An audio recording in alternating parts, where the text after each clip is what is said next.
Amables televidentes del Canal 2, el canal de nuestra gente, los saluda José Alberto Tejada Echeverri, presentándoles el programa Agenda Especial.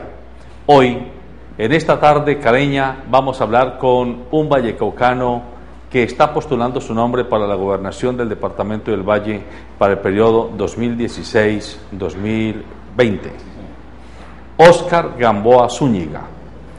A él lo conocemos en la ciudad de Cali, en el departamento del Valle, porque en el último tiempo se desempeñó como consejero presidencial para las minorías étnicas, afrodescendientes y palenqueras, porque también estuvo delegado por la Presidencia de la República para atender algunos asuntos urgentes en Buenaventura misma y fue gobernador encargado del Chocó por un corto periodo ante las crisis reiteradas que este departamento ha tenido. Es un hombre que conoce el departamento, conoce a Buenaventura, conoce la costa pacífica, conoce el país, conoce el problema de las minorías, pero yo, con la venia de él, hoy no quiero que hablemos tanto de su periplo político. Hoy quiero que conozcamos a Óscar Gamboa Zúñiga. Comienzo por saludarlo y por hacerle la primera pregunta a Óscar. El apellido o los apellidos Gamboa Zúñiga, ¿de dónde son? Alberto, muy buenas tardes. Muy buenas tardes a los amables televidentes. Muchas gracias por su amable invitación. Bueno, el apellido Gamboa es de mi abuela paterna, no de mi abuelo paterno, es de mi abuela paterna, de Pizarro, Chocó, sé que viene de allá. Y el apellido Zúñiga así es desde luego de mi abuelo materno, que es de aquí del centro del Valle del Cauca. Nacido en Buenaventura, criado en Buenaventura, pero muy jovencito salí a estudiar a la ciudad de Medellín y allá me acabé de formar. ¿Cuántos años estuvo en Buenaventura? Yo a los 16 años terminé mis estudios secundarios en el Colegio Pascual de Andagoya y a esa edad empecé estudios universitarios en la Universidad de Antioquia en Medellín, porque la carrera que escogí en ese momento pues no la había en las universidades de aquí del Valle del Cauca. A ver, doctor Gamboa, pero en esos 16 años que usted estuvo en Buenaventura, supongo que no estuvo solo, estuvo con su familia. Desde luego. Cuéntenos su familia, cuántos hermanos tiene, cuántas hermanas, quiénes eran sus padres, qué hizo ese niño que se llamaba Óscar allá en Buenaventura. Pero a ver, una precisión, los amables televidentes no vayan a interpretar de que a los 16 años yo me fui a Buenaventura y no he vuelto. 16 años, digamos, continuos, y el resto de mi vida discontinuos, pero no hay semana que yo pase por Buenaventura. Soy el menor de 3 hermanos. Tengo un hermano varón y mi hermana mayor, Berta Gamboa. Mi padre antier precisamente cumplió ya 90 años. Y vive, Vive, bendito Dios, jubilado de la empresa Puertos de Colombia, a donde de niño me tocaba llevarle el almuercito o la cena cuando había en la casa. Y mi madre lamentablemente ya hace 2 años y 3 meses falleció. ¿Cuántos años tenía cuando murió? Apenas 71 años, estaba muy joven. Sí, muy joven. Y bueno, nos dejó, eso es un dolor realmente irreparable, un vacío muy grande, pero yo sé que desde el cielo ella me está llenando de bendiciones. ¿Y sus hermanos qué hace el doctor Gamboa? Mi hermano es bombero de profesión en Buenaventura, trabaja en los bomberos. ¿En Buenaventura? En Buenaventura. También trabajó en la empresa Puertos de Colombia, no alcanzó a pensionarse, porque para esas épocas se acabó la empresa Puertos de Colombia como una empresa del Estado. Y mi hermana es funcionaria de la Fiscalía General de la Nación en Buenaventura. Revisando su hoja de vida, yo me encontré con que usted estudió farmacia, estudió ingeniería industrial, se desempeñó como químico en algunos laboratorios farmacéuticos de algunas multinacionales, laboratorios Squibb, Hearst, lo que se llama Mejoral, Steiner Ross, hoy se llama Sanofi. Bueno, pero entonces uno se imagina que las personas que cuando ya son adultas están trabajando en temas químicos, de ingeniería mecánica, electrónica, de niños fueron como inquietos. ¿Usted sí, fue bastante, inquieto? al punto que me decían el loco. A ver, ¿cómo así? Los mayores, porque yo era muy necio, muy inquieto, o sea, nunca estaba quieto. y precisamente la semana pasada que fue a Buenaventura, un vecino, don Patrocinio, que todavía vive, él me bautizó como loco. Él ya por pena no me dice loco, y yo le digo, don Patro, aquí está su loco, hombre. Yo no olvido el pasado. Y en otros casos me decían líderes, las hermanas las compañeras de estudio de mi hermana, y ella obviamente un poquito mayor, porque yo en el colegio Pascual de Andagoya me las tiraba de revolucionario, ¿no? Era el comité estudiantil. A usted se le aplica aquello de que quien no ha sido comunista a los 20 años y conservador, o por lo menos demócrata a los 50, es porque está loco. De pronto, porque en la Universidad de Antioquia también yo era tirapiedra, yo era de los que pensaban que este país lo íbamos a cambiar desde tirando piedras de la universidad, pero también esos son aprendizajes de la vida, mi querido Luis Alberto, amables televidentes, porque comienza uno a ver mucho el país, la sociedad, a no tragar entero, a volverse muy analítico de las realidades nacionales, de las realidades sociales, y ese curso de la vida es el que me tiene hoy en el sitial que me tiene como hombre vallecaucano que quiere ver un departamento mejor. ¿Por qué se fue a estudiar a la Universidad de Antioquia y no se vino a estudiar a la Universidad del Valle? La primera profesión que yo estudié, soy químico farmacéutico, una carrera de 10 semestres, no existía en la Universidad del Valle ni en ninguna otra universidad. ¿Y por qué quiso estudiar química farmacéutica? Bueno, a mí siempre me gustó la química, inclusive recuerdo cuando las pruebas del ICFES, que así se llamaba en esa época, el puntaje mío en química fue muy superior, que así se calificaba, o sea, la máxima calificación, y me ha gustado mucho la química, por eso me fui a Medellín, porque aquí no había esa carrera. Luego aquí vine a estudiar ingeniería industrial, no me gradué como ingeniero, hice 10 semestres en la Universidad Autónoma, me fui para Bogotá, por eso corté los estudios acá, y ya en Bogotá decidí hacer ya posgrados, ya no tanto pregrado, porque sentí ya la presión formativa de que había que avanzar más en el escenario de los estudios de posgrados. A propósito de eso, me llama la atención que usted tiene un magíster de la Universidad de los Andes. Sí, yo hice especialización en la Universidad INCRA de Colombia en Bogotá, en gestión y desarrollo comunitario, y el año pasado terminé la maestría en la Universidad de los Andes en gerencia y práctica del desarrollo, siempre ya cargado a los temas sociales, a los temas que tienen que ver con el desarrollo de los pueblos. ¿Y esa llegada a la Universidad de los Andes fue apalancada, fue por mérito, fue por concurso? ¿Cómo fue esa llegada? No, concurso, normal, se presentó, fuimos la primera cohorte, esa es una maestría nueva en la Universidad de los Andes, fuimos aproximadamente 220 aspirantes, en últimas se engancharon 38, y ahí tuve la fortuna de pasar las pruebas, pasar la entrevista, y me di la pela porque la verdad es muy duro sacar una maestría, al menos en esta universidad, no sé las otras, y trabajando al mismo tiempo. Había que madrugar a las 4 de la mañana para poder leer todo el cúmulo de documentos que le ponen a uno a leer, pero qué rico haberlo hecho, haber hecho el esfuerzo, porque esas son las baterías y los instrumentos que uno tiene hoy desde el punto de vista conceptual y contextual para plantear lo que plantea como ciudadano de Colombia. Entiendo que usted es perfecto bilingüe, pero que no lo es de ahora, sino desde muy joven. Es que cuando yo vivía en mi infancia en Buenaventura, el barrio donde yo vivía, que se llamaba la Subida de los Alemanes, se llama porque todavía así se llama, era paso obligado de los marinos, que en esa época andaban a pie en la calle, hoy no los dejan bajar casi de los barcos, y era la zona del paso, la zona de tolerancia. Entonces los marinos extranjeros, con tal de que uno le guiara por donde era la calle que a los interesaba, entonces uno aprendió a decir, hey, give me $1, give me chocolate. Y entonces ahí comenzamos a aprender algunas palabritas de lo que en Buenaventura llamaban el inglés muellero. Mi padre, cuando llegaba con sus cervezas encima, me ponía a contar del 1 al 10, a decir buenas tardes en inglés, y ahí me comenzó el chicle por el idioma inglés.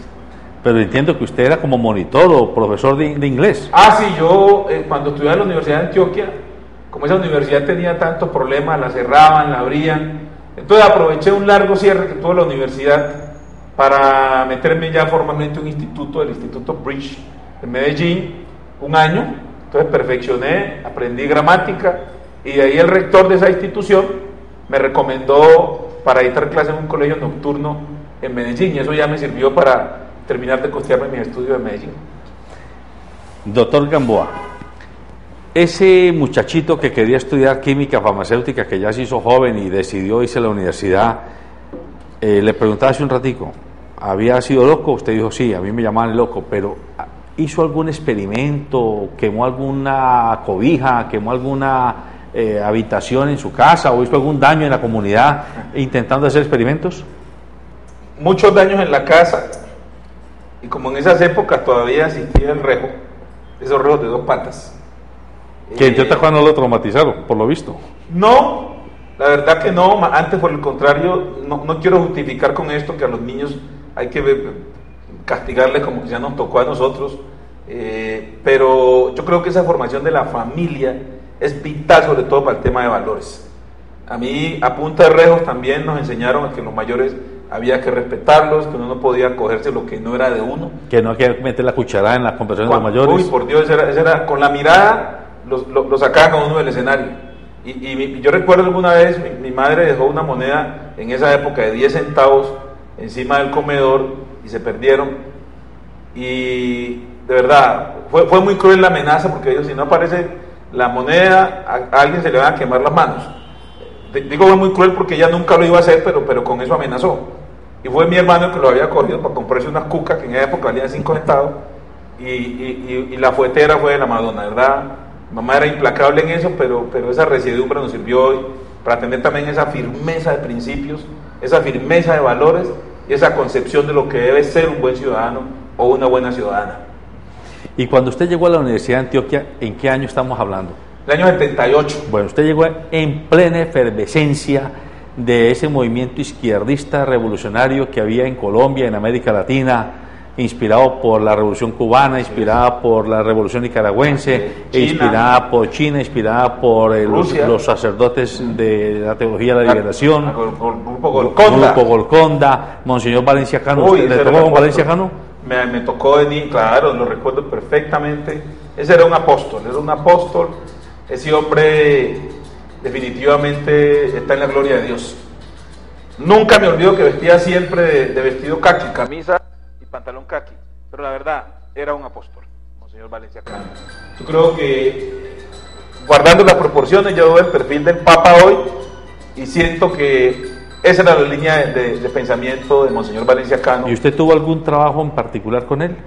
Claro, de niño él, pues existía la catequesis, el catecismo, entonces por las tardes él invitaba, y uno detrás de una golosina, pues se iba al despacho parroquial de Monseñor, pero la verdad siempre ese Monseñor enseñando valores, enseñando principios, enseñando el tema del valor del ser humano, que siempre hay que ayudar a los pobres. Esa es otra enseñanza que a mí jamás de los jamás se me podrá olvidar, la enseñanza de Monseñor Valencia Cano, como seguramente si alguien me está escuchando de esa época de Buenaventura, sabe que lo que estoy diciendo es quizá corto en la realidad. Bueno, y usted llega a la Universidad de Antioquia en esa efervescencia revolucionaria que había en la juventud de Colombia y de América Latina. Y usted militó en el Partido Comunista, en el Partido Trotskista, se acercó a la guerrilla, se acercó al Partido Liberal. Cuéntenos un poco de eso. Bueno, por esa época la Universidad de Antioquia era muy influenciada por el ELN. Sí. Cada rato aparecían allá en las asambleas estudiantiles con sus capuchas, sus armas, pero eso prácticamente era parte de la cotidianidad. Hasta que un día, nunca se me olvida, llegó el ejército. Estábamos en una asamblea general de estudiantes en el Teatro Camilo Torres, y llegó el ejército, pero en cuestión de 3 minutos. Parece que hubieran estado ahí al acecho, a sabiendas que iban a llegar estos guerrilleros, que no eran muchos, éramos 5 o 6, y eso fue la estampida, porque pues, nunca antes el ejército se había tomado el Teatro Camilo Torres, y en esas épocas no olvidemos que estaba el Estatuto de Seguridad, como el gobierno del presidente Turbay, y las fuerzas militares eran muy duras, y eso fue inolvidable, eso nunca me olvida. Pero también entendí, ya con el paso de los años, que uno va conociendo todo el paneo de las realidades de las luchas estudiantiles, que había que avanzar más en otros caminos. Y tuve el infortunio de que cuando ya salí de la universidad, entró esa barbarie de las muertes de los estudiantes, cuando mataron al profesor Héctor Abad.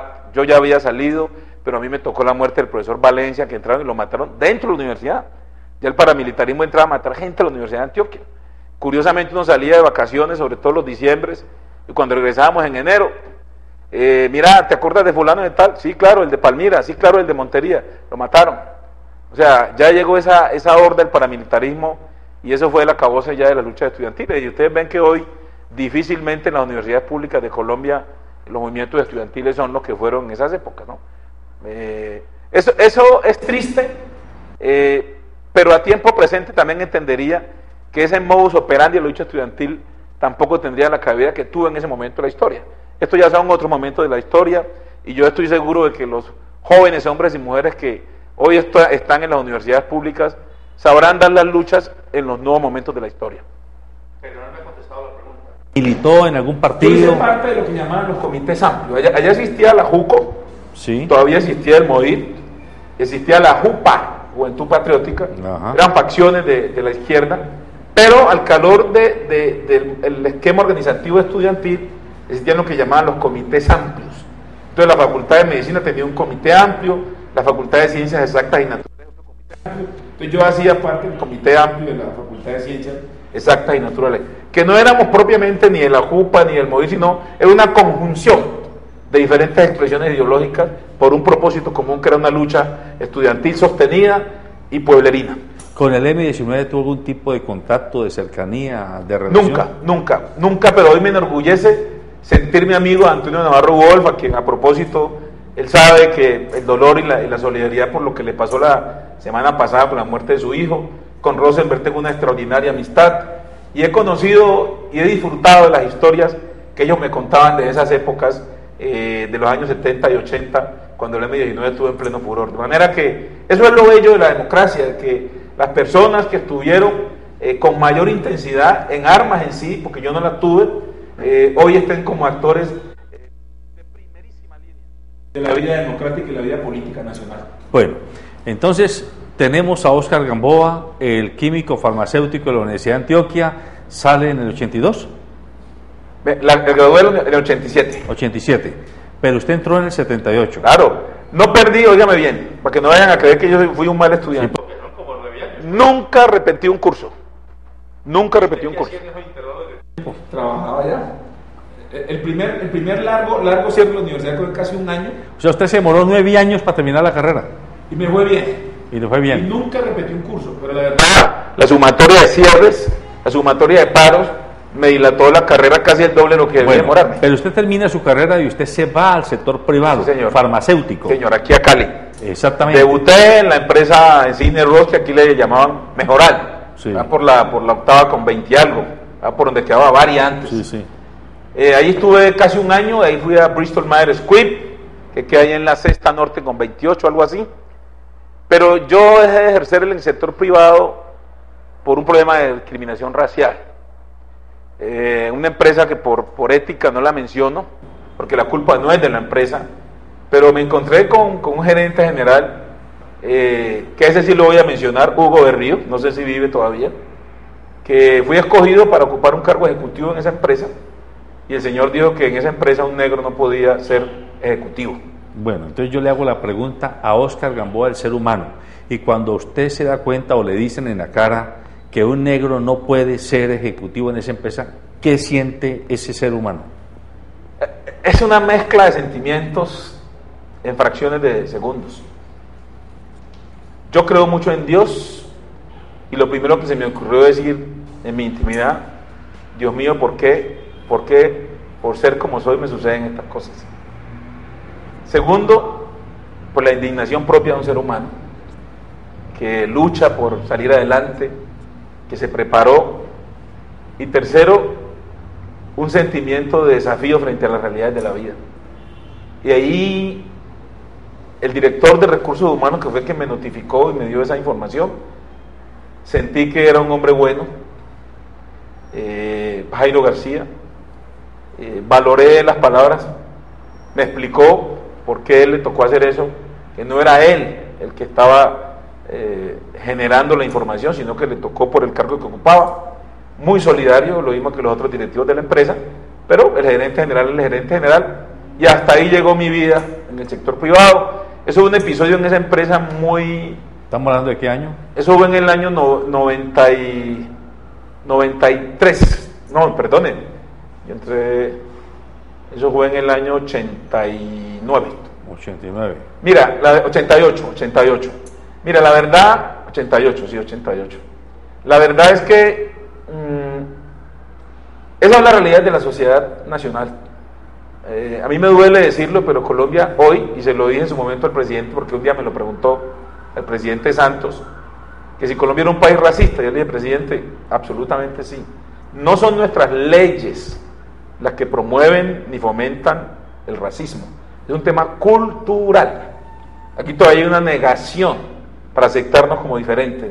Y eso es uno de los desafíos que tiene la construcción de la paz. De aquí vamos a construir un país del posconflicto. Aquí tenemos que entender la diferencia de género, de razas, de condición social, porque si no va a ser muy difícil hablar de un país en paz. Bueno, y usted entonces se siente discriminado en el sector privado, ¿y qué hace? Sigo adelante. Renuncié. Recuerdo que para esas épocas toqué la puerta de la doctora Zulia Mena, hoy alcaldesa de Quibdó. En esa época era congresista por las negritudes. ¿Y usted le tocó la puerta porque la conocía, lo llevó algún amigo? No, ¿Cómo llegó a ella? No, porque ella y Agustín Valencia, gran amigo, el educador. Sí, eran los congresistas por las negritudes. Entonces ellos, en la lógica, yo iba a buscarlos a ellos, porque pues la lectura que uno hacía es que ellos eran nuestros defensores. Entonces yo hablé con Zulia, hablé con la senadora Piedad Córdoba en ese momento. En ese momento Piedad era representante a la Pero Cámara. usted no tenía nada que ver con la política todavía. Con la política partidista, en términos activos no, en términos pasivos sí, porque en Medellín, cuando yo salí de la universidad o estaba para salir, me metí al Partido Liberal y me metí a militar en un grupo que en esa época en Medellín lideraba la hoy ex senadora Piedad Córdoba, que éramos del grupo de William Jaramillo Gómez, que era un senador que ya murió, luego llegó a ser ministro de Comunicaciones. Y bueno, ya arrancó la militancia. De manera, cuando llegué al sector privado era, digamos, un político pasivo, no un político activo, porque yo estaba amarrado en la empresa privada. Bueno, Zulia Mena me dijo, hombre, que ya no podía hacer nada como tal desde el punto de vista legal, porque en Colombia no había una ley que penalizara la discriminación racial.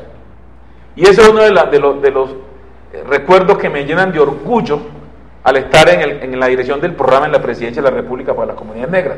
Porque con el apoyo y el compromiso del presidente Santos, por primera vez logramos que en Colombia, el 30 de noviembre del año 2012, se promulgara la ley, se sancionara la ley que penaliza la discriminación racial en Colombia. Correcto. Me llena de orgullo que haya estado yo en presidencia, que haya por dentro del gobierno, con el Ministerio del Interior, empujado este tema, con el apoyo del Congreso de la República y los congresistas afrocolombianos. Hoy existe una ley que penaliza, o sea, que si a un compatriota afro llega a pasar eso que me pasó a mí, hoy ya tenemos cómo acudir a instancias legales para castigar a los racistas. Bueno, entonces Zulia Mena le ayuda. No tuvo cómo ayudar. Bueno, no tuvo cómo ayudarle, pero entonces, ¿qué pasa con Oscar Gamboa allí? Ahí se da el giro de mi vida. Exactamente. Yo ya salgo del sector privado. Recuerdo que mi jefe inmediato en esa empresa me dijo, Oscar, no te vayas, al gerente ya le quedan 1 año y medio para pensionarse, y aquí tú vas a tener gran futuro. Y yo le dije al doctor Neira, es una cuestión de dignidad personal. Yo aquí en esta empresa no me puedo quedar un solo día más, porque lo que yo estoy sintiendo, ninguno de ustedes lo va a interpretar, ni lo va a leer, ni lo va a sentir, de manera que yo, por dignidad, me voy ya de la empresa, y en ese momento renuncié. Y terminé al mes en planeación nacional, en el Plan Pacífico, porque me comuniqué con Piedad Córdoba, le conté, y eso fue el cambio total de mi vida. Entonces llegué a planeación nacional. Ahora sí, como que las cosas de Dios sabe por qué ocurren. Si no ocurre lo que ocurrió, quizás yo no estaba aquí sentado, quizás yo no había trabajado tanto por la sociedad como lo he hecho, y llegué donde era trabajar por mi Pacífico. Y trabajando en planeación nacional en el Plan Pacífico, fue que nos inventamos con Luis Gilberto Murillo, que hoy está de alto consejero para el Pacífico, Viviana Obando, Oscar Martínez, la Federación de Municipios del Pacífico, y llegué yo como director ejecutivo de la Federación de Municipios del Pacífico. O sea, esa lucha revolucionaria en la Universidad de Antioquia tirando piedras ya se cambió por una lucha territorial, ejerciendo un liderazgo por buscar las reivindicaciones propias de la costa del Pacífico colombiano. Y bueno, entonces ya comienza el técnico, porque usted llegó como técnico a Planeación Nacional, el técnico a trabajar en el tema de la región pacífica. ¿Cuál fue el énfasis? ¿Cuál fue como el vector que usted escogió o que le tocó comenzar a trabajar? ¿Temas de infraestructura, temas de población, temas de salud? ¿Cuál fue? El Plan Pacífico tenía 5 ejes estratégicos y el trabajo mío estuvo focalizado en 2 ejes: el desarrollo económico y productivo y fortalecimiento institucional. Que sigo, y se lo dije la semana pasada al doctor Luis Gilberto Murillo, gerente presidencial para el Pacífico, necesitamos hacer un fortalecimiento institucional más contundente en la costa pacífica y trabajar el tema del desarrollo económico. Mire, necesitamos acueductos, por Dios, Buenaventura todavía no tiene acueducto 24 horas. A propósito, ¿Sí? Creo que a partir de hoy Riohacha tiene acueducto por primera vez después de anunciarse de los 20 años. ¿Cómo me alegra por el alcalde de Riohacha, Rafael Ceballos, mi gran amigo, parte de la asociación de alcaldes a nivel nacional, que luego lo contaré que también creamos, él es el vicepresidente, porque es que en Riohacha, imagínense si aquí con estos calores, en Buenaventura, lo que es la frustración de no tener agua, imagínense en La Guajira, compadre, que es prácticamente una zona desértica, y que al fin, desde ayer, el pueblo riobachense tiene agua potable en buena hora, y reconocimiento también al gobierno del presidente Santo por este gesto. Entonces, ya en Planeación Nacional, el tema del fortalecimiento institucional fue una bandera. ¿Qué es eso? Necesitamos que los entes territoriales y la gobernabilidad en la costa del Pacífico realmente sea de mayor musculatura. Y el tema de la generación de ingresos. Es que no podemos tener un ingreso per cápita todavía que bordee $500 al año en regiones como el Pacífico. Somos peores que en zonas más deprimidas de países hermanos de África o de Centroamérica. Buenaventura es el principal puerto del país. Y yo creo que hay que trabajar concomitantemente con la infraestructura social, pero también generación de ingresos a la gente. Mire, cuando la gente no tiene ingresos, el autoestima es baja, la gente no duerme bien, así sea que tenga el agua, así sea que tenga la energía, pero no tiene ingresos, no tiene con qué parar la olla con agua panela. Entonces, en ese contexto y en esos conceptos, la gente dice, pero yo ¿para qué energía o para qué agua y no tengo que comprar la panela? Repito, hay que trabajar paralelamente. Acueductos, alcantarillados, energía, toda esa infraestructura social, pero también el tema de generación de ingresos. Y lo curioso en el Pacífico es que la riqueza la tenemos ahí toda la vida, pero no son los nativos los que se benefician de su propia riqueza. Eso es lo absurdo de lo absurdo. En ese camino que usted ha venido recorriendo, y es que yo poco a poco lo voy acercándolo a la faceta política y pública, pero no quiero que todavía me llegue allá. Yo quiero seguir auscultando a Óscar Gamboa. Óscar Gamboa se casó, tiene hijos, sí, claro. ¿Qué hacen sus hijos? ¿Cómo ha sido esa vida de familia de ese hombre que de la noche a la mañana, por una discriminación en el sector privado, terminó siendo un hombre público de nivel nacional? Tengo 4 hijos, soy casado. Mis 2 primeros hijos no son de mi matrimonio, pero qué orgullo tenerlos. Oscar Mauricio, que está estudiando Derecho y es músico, cantante. Ya tiene grabado algunos CDs. Sebastián, que termina en 6 meses Economía en la Universidad del Valle. Alejandro, que está estudiando música en la Universidad del Valle. Y Andreita, la nena de la casa, que está terminando su bachillerato. Mi esposa es Norma Piedad Sánchez Barón, química farmacéutica. Oiga, pero usted no lo deja la química, ¿no? Ella estudió en la Universidad Nacional de Bogotá. Nos conocimos. Ella me reemplazó cuando yo dejé de trabajar en Squid, porque cambié de empresa, y ella lo que me dice es que oía hablar tanto de mí allá que le dio la curiosidad por conocernos, y nos conocimos y nos enamoramos. Pero a ver, pero un momentico, no me deje con intriga, a mí sí me va picando el chisme, pero ¿cómo fue que se conocieron, pues? Es que en Squid yo era el presidente del Club Deportivo y Cultural. Yo siempre he tenido el plurito por ejercer liderazgo, y ese Club Deportivo era el que organizaba todas los torneos, las fiestas de fin de año. Entonces el presidente pues era una persona que era muy conocido. Y cuando yo me voy de la compañía, ella llega como reemplazo y venía a otra empresa, y entonces escuchaba el tal Óscar Gamboa y Óscar Gamboa, y una vez en una reunión de químicos farmacéuticos en Cali, nos presentaron y me dijo, ¿usted que es el famoso Óscar Gamboa? Y yo le dije, pues ¿cómo así? Entonces, ahí comenzamos una amistad que duró como amistad pura, pura y plena, no más de 3 meses. A los 3 meses ya estábamos de novios, duramos 1 año de novio y nos casamos, tenemos 21 años de casados. Y entonces la química ha funcionado. Pero bastante. Y no han habido explosiones. Y no ha habido explosiones. Bueno, ¿y sus hijos? ¿Dice usted que tiene uno que está estudiando Derecho? ¿O ya Sí, está estudiando Derecho, el otro termina Economía ahora en la Valle está en el último semestre ya. ¿Y alguno de ellos tiene la piquiña de la vena política? Sí, los 2 mayores. No solamente les gusta, sino que creo que van a ser políticos activos también. Ya. ¿Y están comprometidos con todo el tema de negritudes, de afrodescendientes, etcétera? Con todo eso, pero en contexto como yo se lo he enseñado. Nosotros los que somos de descendencia africana tenemos la obligación de trabajar por la inclusión, para que construyamos sociedades donde al final del día, negros y blancos, indígenas, hombres y mujeres, todos y todas, entendamos que somos parte de una misma familia, la de los seres humanos. Correcto. Doctor Gamboa, entonces ya nos contó que usted se casó, que tiene 4 hijos y que comenzó a hacer ese camino político. Vamos a entrar a una segunda parte.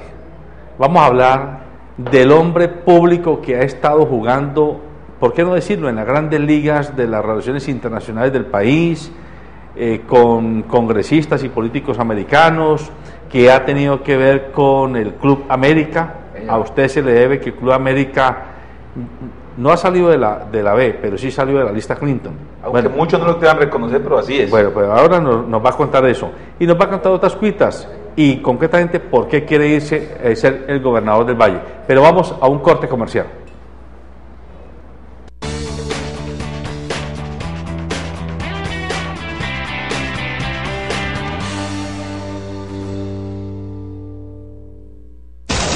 Noticias, entrevistas, reportajes, sondeos. Los hechos que impactan al mundo.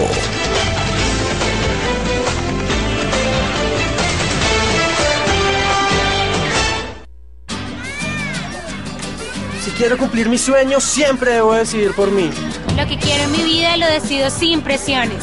Pero cuando uno está en pareja, la decisión es de los dos. Decidimos protegernos siempre. Y elegimos estar con quien respeta nuestras decisiones. Por mí, yo decido.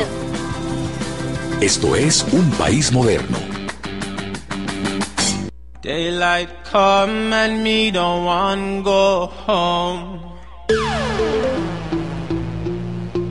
Chasing the ruler.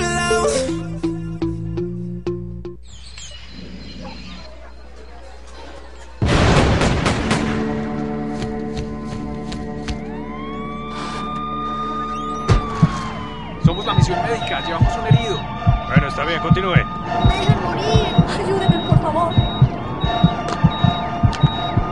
La misión médica salva vidas. Podría ser la tuya. Respétala. Es una cuestión de vida o muerte. Un mensaje del Comité Internacional de la Cruz Roja y la Cruz Roja Colombiana.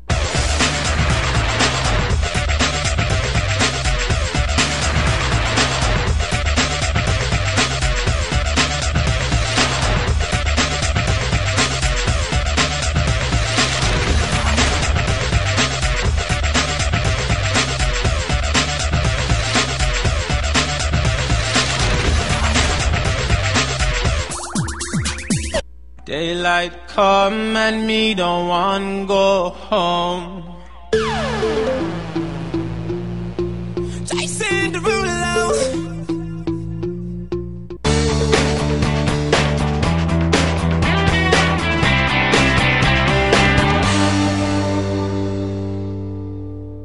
Volvemos con el doctor Oscar Gamboa Zúñiga, candidato a la gobernación del departamento del Valle del Cauca.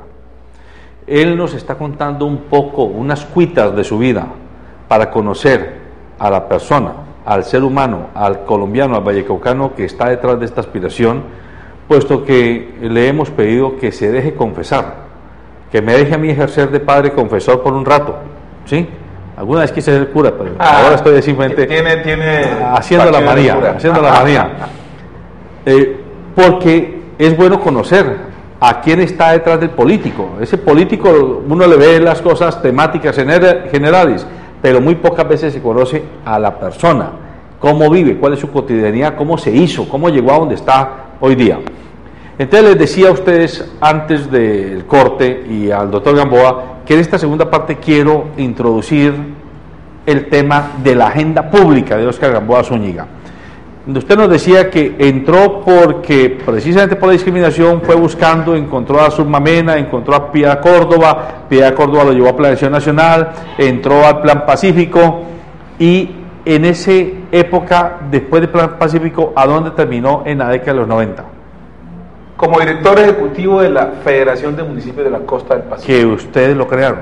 Claro, fui pionero con Óscar Martínez, con el doctor Luis Gilberto Murillo, hoy gerente presidencial para la Costa Pacífica, Viviana Obando, entre otros. Creamos la federación como una estrategia de reivindicar un poco el Pacífico región, porque sentíamos que el Pacífico lo miraban de soslayo, no lo incluían como en las políticas estructurales de desarrollo, cosa que todavía estamos luchando para que ocurra. Bueno, déjeme hacerle una pregunta. ¿Cuándo fue la primera vez que usted viajó fuera del país? En marzo del año 2000. En marzo del 2000. ¿Antes nunca había salido de Colombia? Nunca había salido de Colombia, nunca. ¿Y a usted por qué se le ocurrió salir del país? ¿Qué lo motivó? El pragmatismo. Porque yo, como director ejecutivo de la Federación de Municipios, comencé a sentir casi que armar un glosario de respuestas en Bogotá. Muy importante su propuesta, pero no hay presupuesto. Esto tenemos que mirarlo el próximo año porque ya este año se acabó. Hay que discutirlo en Planeación Nacional. Dicho, las respuestas evasivas per se, al punto que con Luis Gilberto Murillo tomamos una decisión. Él había estado de gobernador por un año del Chocó y nos fuimos a Washington y nos fijamos 3 objetivos estratégicos. El primero, posicionar el tema afro en la agenda bilateral de los dos países. Antes de que nos cuente eso, ¿y cómo se financió ese viaje? ¿La Federación de Municipios lo financió? ¿Cómo lo financió? La Federación de Municipios tenía que andar con totuma porque tenía un peso. Los alcaldes nunca pagaban las cuotas y ese primer viaje nos conseguimos una entidad internacional de derechos humanos que nos lo financió. Entonces conseguimos los tiquetes y nos fuimos. Me acuerdo de unos tiquetes muy baratos en esa época, una compañía que llamaba ACE, que ya no existe. Llegamos a Miami y ahí conectamos con otro vuelo a Washington. Llegamos a Washington y fuimos al Congreso a buscar a los congresistas afroamericanos. Pero hay un momentico. Pero usted y el doctor Murillo llegan a Washington y ustedes llevan algún amigo que los conocía, que los apalancaba, que los referenciaba. Pues hombre, tuvimos la fortuna de encontrarnos con el señor Robert Asprilla, que era un colombiano que vivía hace más de 30 años allá, que Luis Gilberto, por intermedio de alguien del Chocó, lo contactó. Entonces, Robert nos enseñó Washington, nos facilitó su vehículo para transportarnos. Yo dormía en un sofá cama en la casa de Robert Asprilla, y Luis Gilberto dormía en el sótano de la casa. Y esos 3 días que estuvimos ahí, la pasamos, primera vez que íbamos a Estados Unidos, entonces las incomodidades no importaban, no importaba que estábamos en Washington y que estábamos iniciando. Y Asprilla fue el anfitrión. Fue el anfitrión, la verdad, lo de Robert siempre se lo agradecemos, se lo agradeceremos. Robert está en Washington, él estuvo viviendo aquí en Cali un tiempo, y bueno, ese fue el debut nuestro en Washington hasta hoy como el presidente. Pero espere, un momentico, es que aquí hay que darle a la gente la oportunidad de que siga averiguando. Pero ustedes llegan a Washington y usted ya iba a decirme que habían 3 propósitos de la agenda que querían llevar allá, pero quiero que nos cuente más cómo lograron conectarse con el primer congresista americano o con la primera congresista, porque entiendo que no llevan agenda, citas. Nos fuimos al Congreso, llegamos al edificio, al Cannon Building, la oficina de los miembros de la Cámara de Representantes. Ahí hay 3 edificios de la Cámara y 2 del Senado. Y le preguntamos a un agente de policía del Congreso que cómo hacíamos para hablar con... ¿Blanco o negro? Blanco, con congresistas de Estados Unidos. ¿Y cómo le No, muy formal. Lo primero que preguntó fue que dónde éramos. Where are you from? Dijimos, Colombia. y nos preguntó que teníamos citas con algún congresista y dijimos que no, que simplemente íbamos a ver. Entonces nos dijo, pero es muy difícil que los atiendan porque ellos son muy ocupados, ¿no? Y no tienen cita, pero muy generoso nos prestó un librito donde está en cada hojita un resumen de cada congresista con una foto. Y nos dijo, busquen ahí los congresistas afroamericanos que trabajan en temas de América Latina o derechos humanos, con unos temas. Y efectivamente fuimos a ver a la oficina de una señora de Georgia, Cynthia McKinney, que luego aquí la trajimos a la Universidad de Santiago de Cali. Ella estuvo aquí, estuvo en Juanchito, se fue feliz de Cali. Y Cynthia McKinney, cuando llegamos a su oficina, nos recibió un asistente de ella, John Freeman, no me olvido su nombre, que nos dijo lo mismo del policía, pues es que no tienen cita, ella no lo puede atender, ella no está, se demora 1 hora aproximadamente. Y yo le sugerí a Luis Gilberto, ¿sabes qué? Quedémonos aquí parados hasta que ella llegue. Como a las 40 minutos más o menos llegó la señora y dijo, ella es la de la foto. Y efectivamente me presenté. Luis Gilberto hablaba ruso en ese momento, todavía no hablaba inglés porque él estudió en Rusia. Y ella dijo que solo tenía un par de minutos. Y dijimos que listo. 2 minutos que se convirtieron casi en 40. ¿Pero los atendió en su oficina Sí, o en el pasillo? En su oficina. En su oficina. Muy querida, muy polite, muy formal. Y se emocionó cuando le dijimos que éramos afrocolombianos. Porque la señora McKinney no tenía idea que en Colombia había negros. Creía que todos eran indios, o éramos indios. Mestizos. Y ella dijo, pero ¿cómo así? ¿Y dónde viven? ¿Cómo viven? Todo ese interés por conocer nuestras realidades la llevó a que nos diera más tiempo, y a partir de ese momento comenzamos un largo viaje hasta que hemos traído aquí ya varias veces. Pero espere, déjeme que no se me emocione, no se me adelante tanto. Y entonces la señora McKinsey, Cynthia McKinney, Silvia McKinney, ¿les hizo algún otro contacto con alguien más en esos mismos 3 días? Claro. Nos conectó con la oficina del congresista Charlie Rangel, muy poderoso del Partido Demócrata, de Bobby Rush, un congresista que fue Black Panther de Chicago, fue Pantera Negra en su juventud, los luchadores, con el congresista Donald Payne. Fueron unos 4 o 5 que ella misma desde su oficina con uno de sus asistentes nos hicieron la cita. Entonces ya llegamos a lo que queríamos. Entonces ustedes coronamos con éxito. Coronamos con éxito. Qué orgullo. Yo la verdad, les soy sincero, amables televidentes, la emoción que yo sentía era inmensa. Nunca me olvidé el congresista John Conyers de Chicago, que fue de las ligas menores de Martin Luther King, que nos contaba las experiencias con Dr. King. Fue como coronar un sueño. Y de verdad que tengo que públicamente también agradecerle al entonces embajador de Colombia en Washington, Luis Alberto Moreno, hoy presidente del Banco Interamericano de Desarrollo. Al principio él se puso muy molesto porque nosotros, y es lógico, un embajador, llegan unos colombianos, ignoran a la embajada y se van ni más ni menos que al Congreso de los Estados Unidos a decir cosas sobre la pobreza y todas vainas, y obviamente ese embajador era furioso. Terminamos con el doctor Moreno como unos grandes amigos. Pero, un momentico, ¿él se puso bravo allá en Washington con ustedes? Se molestó mucho.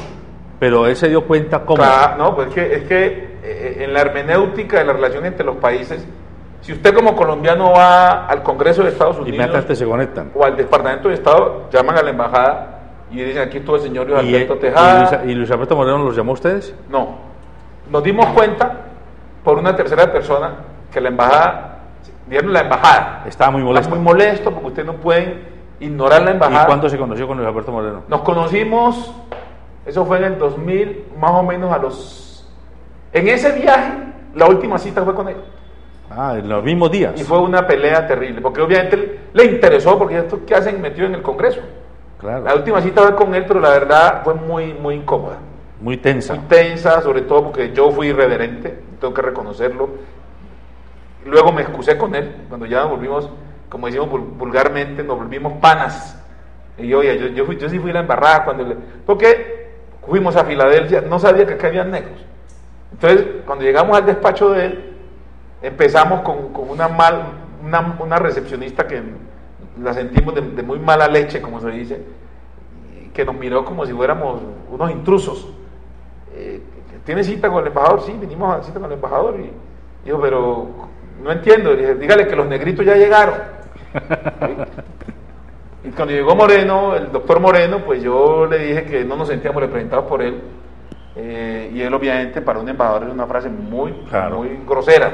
no es políticamente No, y correcto. entonces él me dijo, pues si usted es colombiano yo lo represento, ¿no? Y yo le dije, no, es que no nos representa porque aquí venimos de Filadelfia, del Congreso, y de acá no saben que en Colombia hay negros. Entonces usted no nos está representando a nosotros. Y eso fue... ¿Y cuánto duró ese round? No, esa reunión duró como 35 minutos y siempre fue así. Fue muy tensa. Él inclusive, recuerdo que nos dijo, ustedes pueden visitar a quien quieran en Estados Unidos porque ustedes son libres, pero lo único que les digo es que aquí en la embajada todo se sabe. Donde vayan, aquí vamos a... Pero como Luis Alberto Moreno es un tipazo, como decimos nosotros, es un gran señor, gran amigo, después terminamos nosotros excusándonos con él en un segundo viaje, y él sin ninguna prepotencia dijo, no, lo que necesitamos es como colombianos trabajemos juntos, y nos volvimos. Bueno, eso está muy bueno. Esa anécdota me parece que primero habla muy bien del hoy presidente del BID, es un señor. Luis Alberto Moreno, que es cierto, es una persona que ha hecho muy bien el trabajo en Estados Unidos. Pero ahora quiero que demos un saltico de garrocha, porque es que me da temor que el tiempo se me acorte y no alcance a sacarle alguna otra información. ¿Cómo ha sido la llegada suya a la presidencia de Estados Unidos, a la relación, a la cercanía con Barack Obama? En ese periplo de tantos años, allá los congresistas afroamericanos tienen lo que llaman el Congressional Black Caucus, que es la bancada de congresistas afroamericanos. Ellos los miércoles tienen siempre un almuerzo, es tradicional, donde se reúnen todos los congresistas, discuten cosas sobre la problemática de los afros de Estados Unidos y del mundo, tienen una fundación, y obviamente cuando el hoy presidente Obama era senador, pues era parte de Black Caucus. Claro, y iba los miércoles. Iba los miércoles, entonces pues conversamos 2 veces con él, Zulia Mena también, Luis Alberto, un senador, pues a mí me impresionó por su sencillez y su brillantez, pero la verdad nunca pensé que 3 años después lo íbamos a tener como presidente de los Estados Unidos. Y para mí fue un orgullo cuando vino a Cartagena a la Cumbre de las Américas, hubo un acto para afrocolombianos, entrega de títulos de propiedad colectiva, y recuerdo que yo estaba en la primera fila del sitio donde él estaba con el presidente, y en un paneo que hizo la mirada me alcanzó a ver, y recuerdo que me hizo así, y yo también le repetí como quien dice, te conozco, y hoy como afro del mundo me siento orgulloso del presidente Obama, porque creo que ya lo ha ido demostrando, levantó a Estados Unidos del sitio donde lo encontró, el desempleo ha rebajado casi el 50% de lo que lo encontró, esa posición que tomó frente al tema de Cuba me parece brillante, moderna, histórica, lo que está haciendo con los inmigrantes, histórico, de manera que ese es el presidente Obama del Yes We Can, del sí podemos. Bueno, entonces ahora hagamos un pequeño retroceso.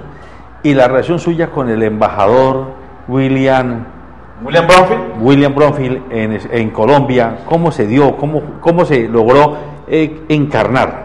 Es que cuando ya cogimos cancha, digámoslo así vulgarmente, en Washington, entonces ya sabíamos cómo nos movíamos. En Washington hay que saber moverse. ¿Cuáles son las avenidas clave y cuáles son las avenidas que es botadera corriente, como decimos acá en Colombia? Y logramos que el grupo de congresistas amigos aprobaran lo que llaman un earmarks, un auxilio que quedó explícito en los recursos que Estados Unidos aprobó para Colombia. En esa época todavía existía el Plan Colombia. Fueron $15 millones para las comunidades afrocolombianas e indígenas. Entonces, aquí en Cali se hizo el lanzamiento de un programa que se llamaba Midas, y el embajador Bromfield, muy generoso en su intervención, me hizo un reconocimiento y me calificó hasta de héroe por haber sido yo capaz de hacer con Luis Alberto y con otros compañeros afrocolombianos como Marino Córdoba, que también trabajaron mucho para que esto se diera. Y entonces toda esa cancha y todas esas relaciones que usted fue teniendo con congresistas, embajadores y el hoy presidente de Estados Unidos lo llevaron a jugársela por el Club Deportivo América, por la mechita. Pues hombre, parto cuéntenos por decir, cuéntenos cómo fue. Para que mis hermanos hinchas del Cali no se hagan enojar conmigo, ¿no? Yo soy hincha de sangre del Deportivo Cali. Ya le iba a decir, porque yo ya estaba que acaba el programa. Del Deportivo Cali. Tengo vena futbolera por punta y punta, porque soy sobrino por parte de padre de Delio Maravilla Gamboa. Oh, Delio Maravilla Gamboa. Y soy sobrino por parte de madre de Adelmo Achito Vivas, que fue portero del Pereira, del Junior, fue el suplente del Caimán Sánchez cuando el 4-4 en Chile. De manera que, imagínese usted, amable televidente, el fútbol para mí lo que es.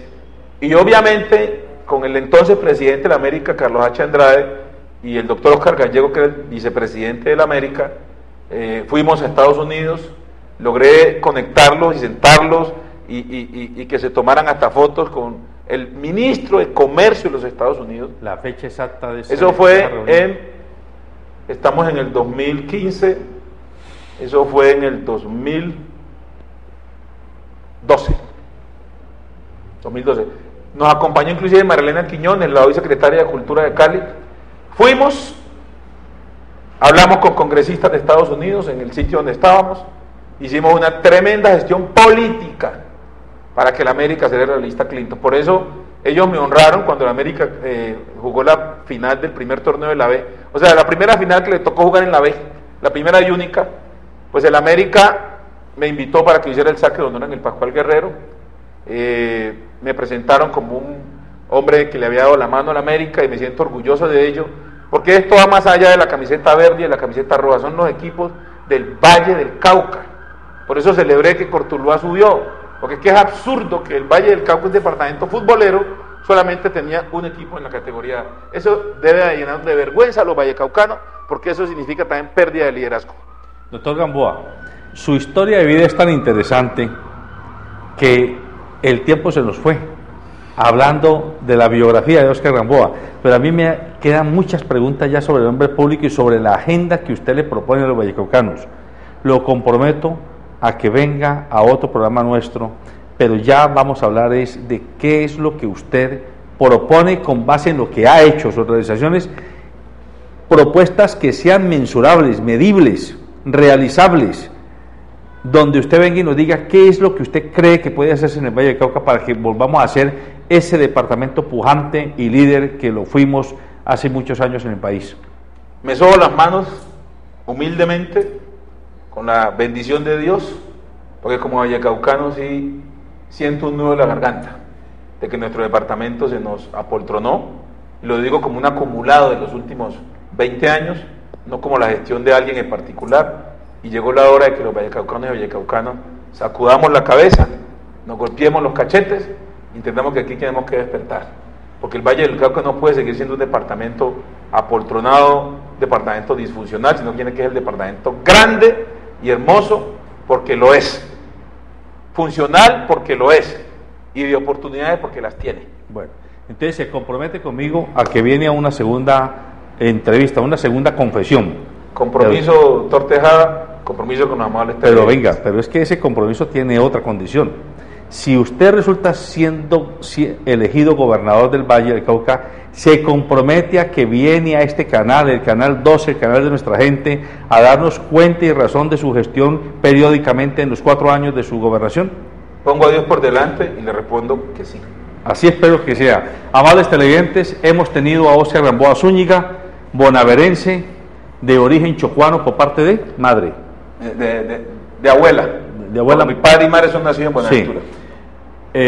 Ya hemos conocido toda su historia vital y lo fundamental, los rasgos principales, y lo más importante que hay que resaltar para este cierre de esta primera entrevista es un hombre que viniendo de abajo en el sentido sin tener grandes influencias desde la cuna, pero sin resentimientos y sí con mucho de proactividad, de ganas de comerse el mundo en el buen sentido de la expresión, ha logrado despuntar y convertirse en uno de los líderes afrocolombianos, a no dudar, más importantes, y que ha demostrado con ejecutorias que ha podido jugar un papel por la inclusión, ya no solo de los negros en el contexto nacional, sino por la inclusión genérica de los humanos, de los colombianos y colombianas, negros, indios, mestizos, blancos, de un ojo, de 2 ojos, de una pierna, de 2 piernas, gordos o flacos, porque este país, y ahora que estamos preparándonos para lo que se debe llamar el posconflicto, va a requerir que haya un espíritu de inclusión. Por eso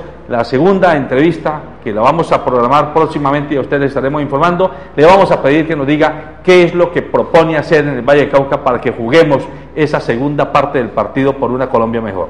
Buenas tardes. Quiero reconocer un héroe, quizás casi desconocida, porque él trabajaba casi en clandestinidad.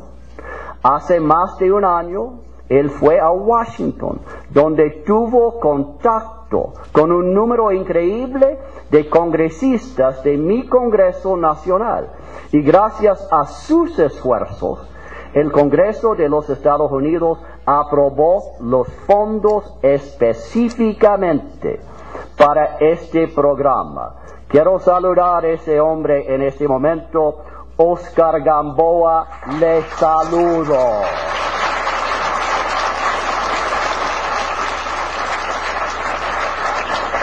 Señor.